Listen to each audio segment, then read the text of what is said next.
Sister, we're two of a kind, so sister, I'm keeping my eyes on you. I bet you think I don't know nothing but singing the blues. Oh, sister, have I got news for you? I'm something. I hope you think that you're something too. Yeah. Welcome to Amaka Intellectual Factory, where I host podcasts and many other interesting stuff. Unless you're living under a rock, somewhere in an isolated island and out in the ocean and far beyond the horizon, then you must be aware of the new movie with black female leads titled The Color Purple. For the benefit of my non-American viewers and subscribers who may not know this movie is a remake of the original movie that was released in 1985, and both movies are based off of the novel The Color Purple by Alice Walker. Typical me would like to also read the novel before I see the 2023 movie release of The Color Purple. But I wish I had that much time on my hands. I mean, I'm working towards having more time to spare. However, you know what? Let's get back to the movie review. Now we've got the background of the movie out of the way, we can also observe how this movie, like all movies with black female leads, always suffer a controversy, no matter how trifling, that tries to overshadow the greatness of the movie. This seems to be a thing now, and sadly, you see other black women who participate in the tearing down of movies with black female leads because their self-hatred cannot let them see black female leads in movies, no matter how relatable they find these black female leads.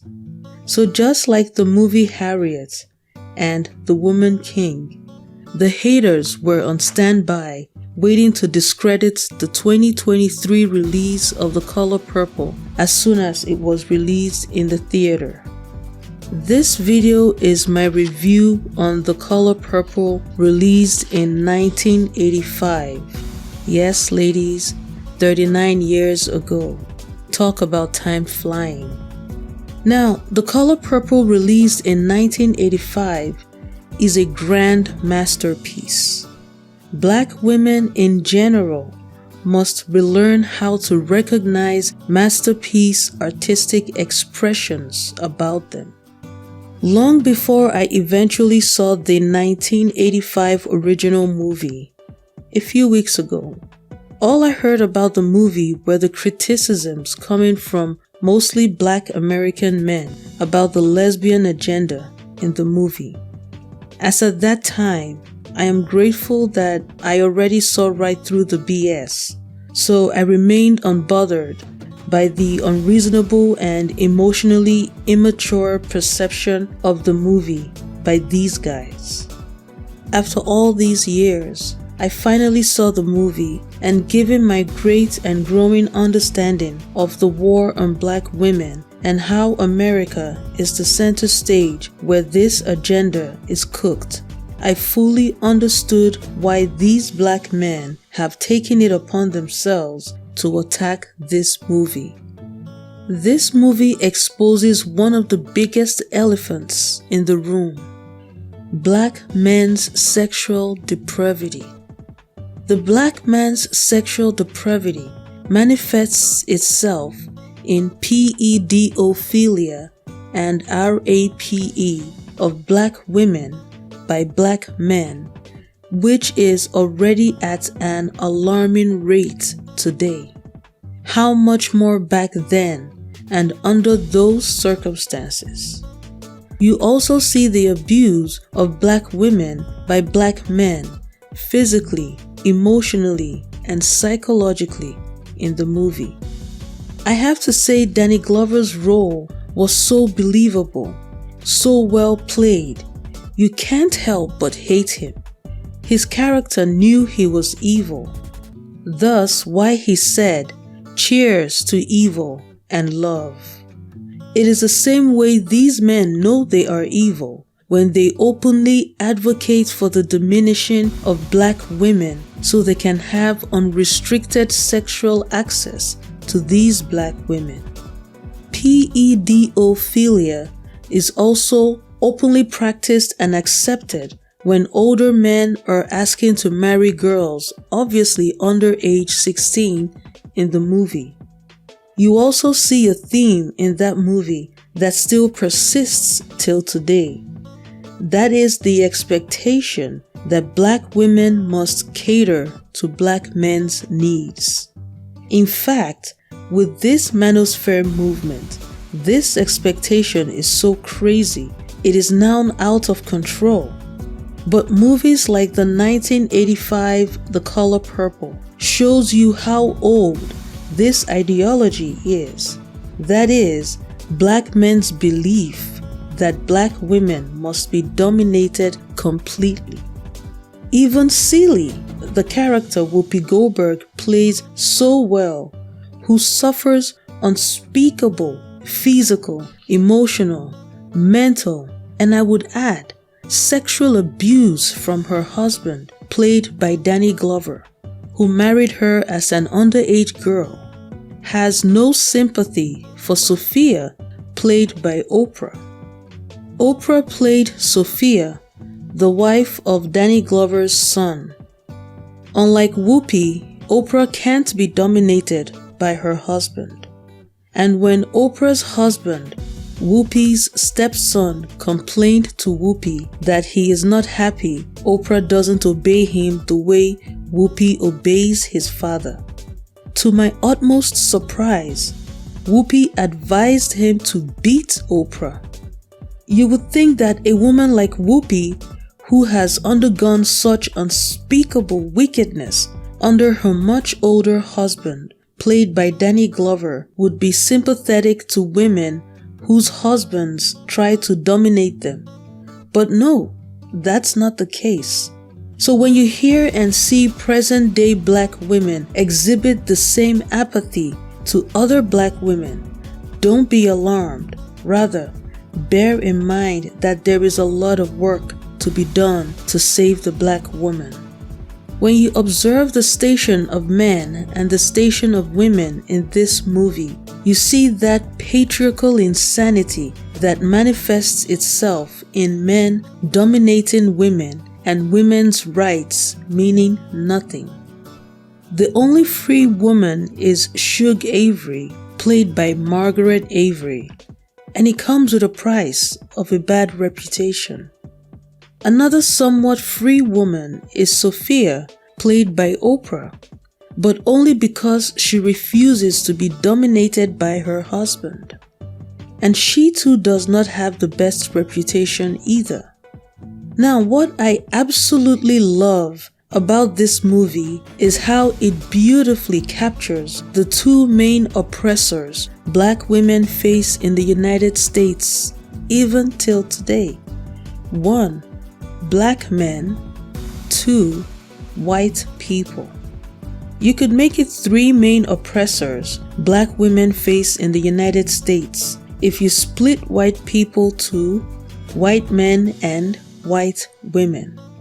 As an African woman, I will tell you now, my personal experience with white women in the United States, especially in Los Angeles, has been very traumatic. I will urge all black women to pay special attention to the part where Sophia, played by Oprah, is out and about with her husband and children. Then comes these white people. And they never play fair, because almost always the system would favor them. Trust me, I can't believe I'm saying this now. The reason being that once upon a time, I too was dismissive of black women who made these same complaints until it became my reality. Or, as Black Americans would like to say, until I got my ninja wake-up call. And I couldn't believe it. So, in the movie, Oprah is out and about with her husband and children. They stop to buy gas for their car and they buy ice cream for their kids. The kids are looking so well put together. Then comes this white woman and her caucasity. The white woman admires Oprah and her children. Then comes the unsolicited and unprovoked disrespect, or what Igbos call mkpali. This white woman asks Oprah if she would like to be her maid, and Oprah said no. Everything stopped. The white woman could not believe that Oprah said no. All the white men around could not believe that Oprah said no to the white woman. And so the white woman's husband approached Oprah and asked Oprah, well, more like commanded Oprah to be his wife's maid. And Oprah said no. This white man slapped Oprah. Oprah slapped this white man back, and all hell broke loose. All the white men there ganged up and beat Oprah. The next time we see Oprah, she's being released from prison. Oprah defending herself cost her almost a decade of her life. Of course, not Oprah per se, but the character she played in the movie, Sophia. It is still the same white woman who brought about this misfortune to Oprah that later comes and picks Oprah up from prison, and indeed takes Oprah for her maid after all. And that is a thing about Caucasians that trips me. This behavior of theirs has always been consistent. It is as true as 1985 when the movie was made, as it was in the late 1800s or early 1900s the movie tries to capture. It is still true about them today. In subsequent videos, I'm going to delve really deeply into the nature of the Caucasian, likewise the nature of Black women and Black men, and how Black women can navigate themselves to achieve optimal self-actualization despite these disruptive forces among us. It is also going to be an ongoing conversation.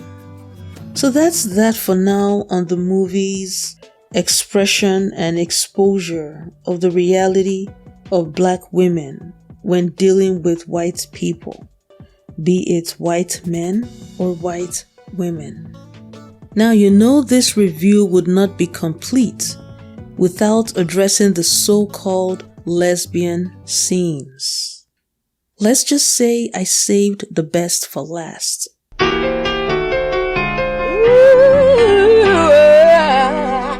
Sister, you've been on my mind. Sister, we're two of a kind. So, sister, I'm keeping my eyes on you. I bet you think I don't know nothing but singing the blues. Oh, sister, have I got news for you? I'm something. I hope you think that you're something too. Yeah.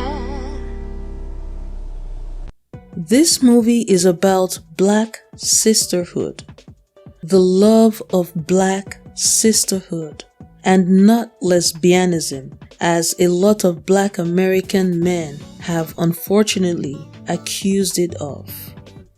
And I think this 1985 movie adaptation of the book captured that love of Black sisterhood excellently. As a viewer, you are convinced of the sisterly love that exists between Celie and Nettie. Not only are you convinced, but you are touched by their love for one another. It brought joyful tears to my eyes, seeing them reconnecting after all these years. And on top of that, Celie's children being in the care of her sister that loves her so much and unconditionally. The love of Black sisterhood comes only second to the love of mother and child, if you ask me. There's a scene where Celie and Nettie, who are sisters, peck each other and not even kiss each other. There is also another scene where Shug Avery kisses Celie. Unless I'm missing something here, these are the only so-called lesbian scenes in the movie. Other than that, you see Black women show unconditional affection for other Black women. And this, in my opinion, is the true reason a lot of Black American men don't like this movie. You see, once you understand patriarchy and its agenda, you will also further understand why those Black American men are outraged by this movie. They want and need Black women fighting themselves over Black men. But you don't see that in this movie. You see pure Black sisterly love. I think that's enough for my review of the 1985 movie The Color Purple. I will be doing a review for the 2023 movie release The Color Purple next. I urge every single Black woman on this planet and solar system at large to watch the 1985 movie The Color Purple. It is such a beautiful movie. I cried joyful tears watching it. I experienced a catharsis that I wish for every Black woman who has to deal with the challenges of interacting with disruptive people who seek to dominate, suppress, oppress, and depress Black women. This is the inevitable reality of Black women in the West especially, and African women will do well to be aware of this reality if and when they decide to migrate to the West. The movie ended happy, but in reality, it doesn't always end that way. I thought the acting was perfect. The cast of the movie was perfect. The cinematography was perfect. The music was perfect. And even though I'm yet to read the book the movie was made from, I can only imagine that the movie adaptation was also perfect. This is most likely not going to be my last time watching this movie and giving a review on the movie. Well, that's all I have to say for now. Until next time, take care of your lovely selves, and remember, life is beautiful and worth living. Sister, you've been on my mind. Sister, we're two of a kind. So, sister, I'm keeping my eyes on you. I bet you think I don't know nothing but singing the blues. Oh, sister, have I got news for you? I'm something. I hope you think that you're something too.